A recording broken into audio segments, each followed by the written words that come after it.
Hello friends, in this video मैं implement करूंगा method overriding and hiding in C sharp. जो आपकी term होती है मेथड और फंक्शन ओवरराइडिंग आर इंटरचेंजेबल। जो आपकी मेथड ओवरराइडिंग होती है वो बेसिकली आपके रन टाइम पॉलीमॉर्फिज्म को इम्प्लीमेंट करने के लिए यूज होती है। तो इसमें हम क्या करते हैं कि जो आपकी पेरेंट क्लास के जो मेथड्स होते हैं उनकी न्यू इम्प्लीमेंटेशन चाइल्ड क्लास कर देता है। तो वो मेथड आपके कौन कौन से होने चाहिए? एक तो नॉन स्टैटिक मेथड होने चाहिए, दूसरा आपके नॉन प्राइवेट मेथड होने चाहिए और तीसरा आपका नॉन सील्ड मेथड होने चाहिए। और जो पेरेंट क्लास का सिग्नेचर है जब हम चाइल्ड क्लास में उसकी री इम्प्लीमेंटेशन करेंगे उनका सिग्नेचर सेम होना चाहिए। सिग्नेचर सेम होने का मतलब क्या है कि जो मेथड का नाम है और जो उनके इनपुट पैरामीटर्स हैं बोथ आर द सेम। तो इन जनरली हम क्या करते हैं कि जो पेरेंट क्लास में हम मेथड डिफाइन करते हैं they are in generic nature and common for all next level sub classes. अब अगर हमें न्यू इम्प्लीमेंटेशन लेनी है या हमने उसका लॉजिक चेंज करना है तब हम उस मेथड को ओवरराइड कर देते हैं इन चाइल्ड क्लास। और जो पेरेंट क्लास का मेथड होता है उसको हम डिफाइन करते हैं वर्चुअल से। नाउ हम डिफाइन करते हैं एक पेरेंट क्लास, उसके अंदर मेथड डिफाइन करेंगे virtual. Public class parent class. Public सबसे पहले आएगा आपका वर्चुअल वाइड शो मेथड। यहां पे हम शो मेथड की इंप्लीमेंटेशन करेंगे। यहां पे मैं लिखता हूं console dot right line parent class implementation. अब मैं इसको कर लेता हूं कॉपी और यहां पे कर देता हूं पेस्ट और इस क्लास का नाम देता हूं चाइल्ड क्लास जो आपकी इनहेरिट है पेरेंट क्लास से। कॉपी यहां पे कर देता हूं पेस्ट। अब अगर मैंने पेरेंट्स क्लास के शो मेथड का इंप्लीमेंटेशन या लॉजिक चेंज करना हो तो यहां पे मेरे को ओवरराइड लिखना पड़ेगा। री implementation in child for show method. यहां पे मैंने वर्चुअल मेथड डिफाइन किया है और यहां पे मैंने उसकी इंप्लीमेंटेशन को चेंज कर दिया है। अब हम चलते हैं नीचे। तो अब हम यहाँ पे क्या डिफाइन करेंगे, मैं एक पेरेंट क्लास का ऑब्जेक्ट बनाऊंगा और उसको रेफरेंस दे दूंगा मैं चाइल्ड क्लास का। Object parent new child class. अब रेफरेंस मिला उसको चाइल्ड क्लास का। अगर मैं object parent dot show method को कॉल करूंगा वो इस मेथड को कॉल करेगा। तो यहाँ पे मैं ऑब्जेक्ट पेरेंट डॉट शो, अगर मैं इसको कंट्रोल F5 से रन करूंगा तो मेरे को क्या आउटपुट देगा, री implementation in child class for the parent class show method. तो उसने मेरे को ये आउटपुट दे दी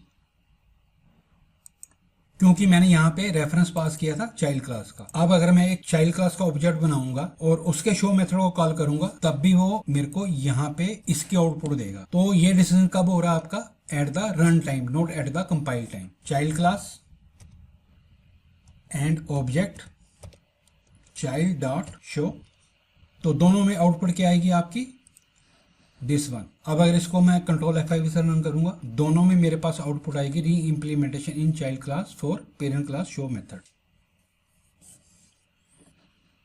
तो यहां पे सेम आउटपुट दे दी उसने मेरे को। This type of polymorphism is called run time polymorphism. Now अब हम डिस्कस करते हैं overriding the virtual method is optional in C sharp. तो अब हम चलते हैं ऊपर। मैं इसको कर लेता हूँ कॉपी और यहाँ पे कर देता हूँ पेस्ट और इस क्लास का नाम रख देता हूँ 1 जो आपकी इनहेरिटेड है पेरेंट क्लास से, और इसको कर देता हूँ मैं डिलीट। यहाँ पे मैं उसको कर देता हूँ comment not overriding that is optional. अब हम चलते हैं नीचे, इसको कर देता हूँ मैं डिलीट। तो यहाँ पे मैं डिफाइन करता हूँ children class 1 object children class 1 new children class, आप कह सकते हो चाइल्ड क्लास CHILD। अब मैं इस मेथड को शो करवाता हूं तो वो किसको कॉल करेगा, जो आपकी पेरेंट्स क्लास की इंप्लीमेंटेशन होगी। तो उसने मेरी पेरेंट क्लास की इंप्लीमेंटेशन को कॉल कर लिया। अब मैं इसको कर लेता हूं कॉपी और यहां पे कर देता हूं पेस्ट और इसका नाम रहता हूं पेरेंट क्लास और इसको कर देता हूं डिलीट और इसको कर लेता हूं कॉपी। यहाँ पे मैं पेस्ट कर देता हूँ दिस, यहाँ पे पेस्ट कर देता हूँ दिस और इसको मैं स्मॉल कैपिटल में लिख देता हूं। तो ये भी किसको कॉलेगा, आपके पेरेंट क्लास के मेथड को ही कॉल करेगा। Which one, parent class implementation. तो उसने मेरे को ये दोनों आउटपुट दे दी। ये था आपका overriding the virtual method in C# for dynamic implementation. No, अब हम डिस्कस करते हैं कि अगर आपने किसी फंक्शन को ओवरराइड कर रखा है तो पेरेंट क्लास के मेथड को हम कैसे कॉल करेंगे। उसको हम कॉल कर सकते हैं यूजिंग द बेस कीवर्ड। तो अब हम चलते हैं चाइल्ड क्लास के अंदर। यहाँ पे मैं डिफाइन करूंगा base, that is the keyword. अब ये क्या करेगा, आपका पेरेंट मेथड को कॉल करेगा। इसको कर देता हूं मैं डिलीट। यहाँ पे मैं एक पेरेंट क्लास बनाऊंगा, new parent class.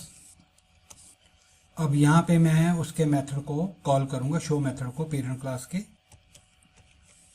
Dot show. अब ये मेरे को एक आउटपुट देगा क्योंकि मैंने पेरेंट्स क्लास के मेथड को कॉल किया है। अब मैं इसको कंट्रोल F5 से रन करता हूं। उसने पेरेंट क्लास के मेथड को कॉल कर लिया। नो, अब यहाँ पे मैं एक चाइल्ड क्लास बनाता हूं। अब अगर इसके मैं शो मेथड को कॉल करूंगा तो क्या करेगा, ये मेरे को दो आउटपुट देगा। तो उसने सबसे पहले पेरेंट क्लास के मेथड को कॉल किया, फिर उसने री इम्प्लीमेंटेशन वाले मेथड को कॉल किया। वाई, क्योंकि मैंने यहाँ से बेस डॉट शो को कॉल किया था। वो पहले आपका पेरेंट क्लास के मेथड को कॉल करेगा जो आपकी ओल्ड इम्प्लीमेंटेशन होगी, और उसके बाद जो आप यहाँ पे अनदर इम्प्लीमेंटेशन इम्प्लीमेंट करोगे तो वो इसको कॉल करेगा। तो ये था ये आपका बेस कीवर्ड के बारे में। अगर आपको मेरा ये वीडियो अच्छा लगा हो, kindly like, share and comment on this video. Please subscribe the coding rack for more video. Thanks you for watching this video.